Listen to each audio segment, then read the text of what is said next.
All right, so for the final step, we're going to draw our line. Remember, it needs to go all the way from the bottom. Oops. It needs to go all the way from the bottom with your arrow to the top. And our domain, remember, we're starting from the left.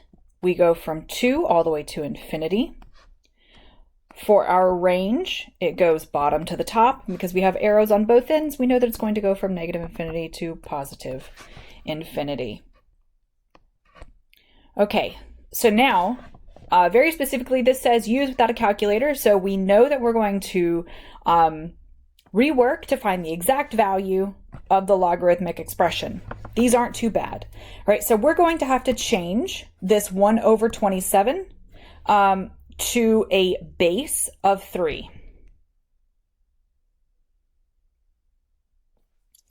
And how we're going to do that is we're going to go log with a base 3.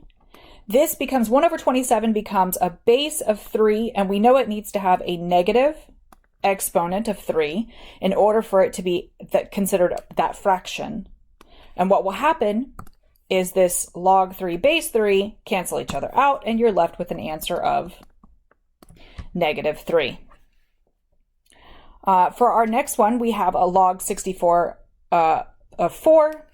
We're going to have to change this up. So we have a log, we're going to look at base 4 on top, and we're going to have a log of 64 on the bottom. But in order to work this out, we need to change this so that that 64 becomes a base of 4. So this is like a log 4 raised to the power of 1. That 1 is just a representation. We know that, it's there, but not really there.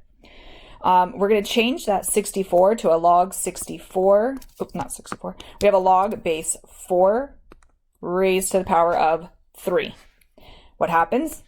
We have that log 4 cancel out, and we're left with our 1 over 3. All else fails. One, make sure you always write down your work, but always double check your answer in your calculator. For our next one, we have a log square root of 2 of 5.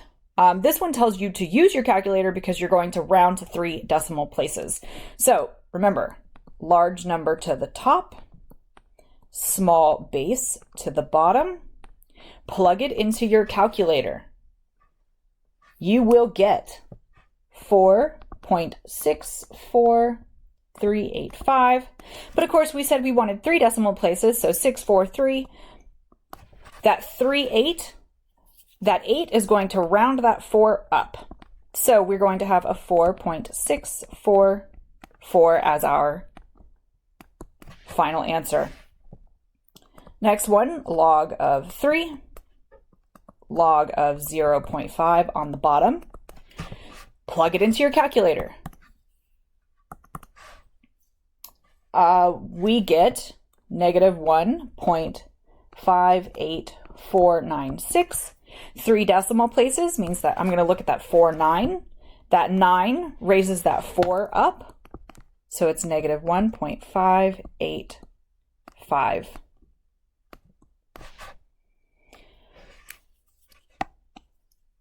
All right, so now we're going to look at 11 and 12. In 11 and 12, they actually don't give you instructions, which I apologize for this. We're going to actually expand our log. How do I know this? Well, if I look at the very next one for 13 and 14, they want us to condense our log into one logarithm. So I know I'm going to be doing the opposite in number 11 and 12. So in order to do this, we're going to first notice that we have division. Division means that to expand it, I'm going to subtract. So I'm going to do my log base 5, which they will both contain, with that x minus 5 going in a parentheses because it's all part of 1, minus log base 5 of x to the power of 6. To have a fully expanded logarithm, we can't have any exponents. So what you'll do is you'll take that 6 and you'll move him to the front using the exponential property, and he'll just disappear. So the fully expanded form is log 5, x minus 5, minus 6, log base 5 of x, sorry. All right, 12. Oh, we have a 2 first that we need to move.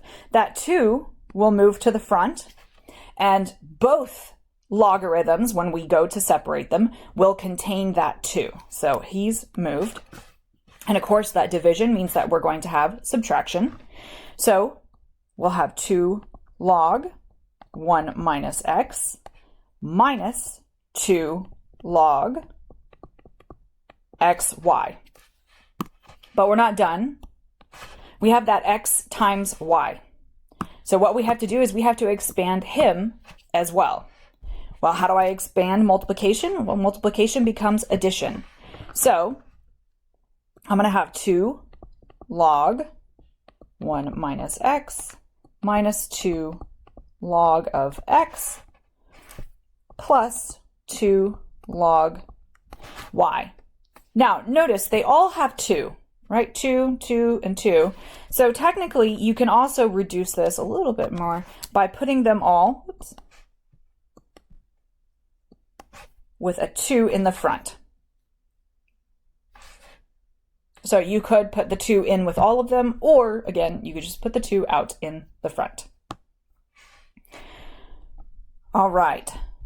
Now we're going to condense.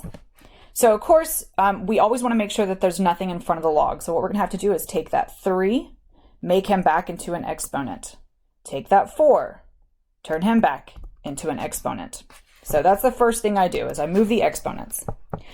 Now I'm going to notice what's happening between the logarithms. I have addition, which means it's multiplication. So I'm going to rewrite this so that I have a log base 8 of x plus 5 cubed and x minus 2 to the power of 4. I'm not going to multiply any further than that. It is condensed. All right, and finally we're looking at 14. Notice I actually have some parentheses in that very first part right there. So I'm going to have to take that 2, and he's going to belong to both of those logarithms. So that means they're both squared.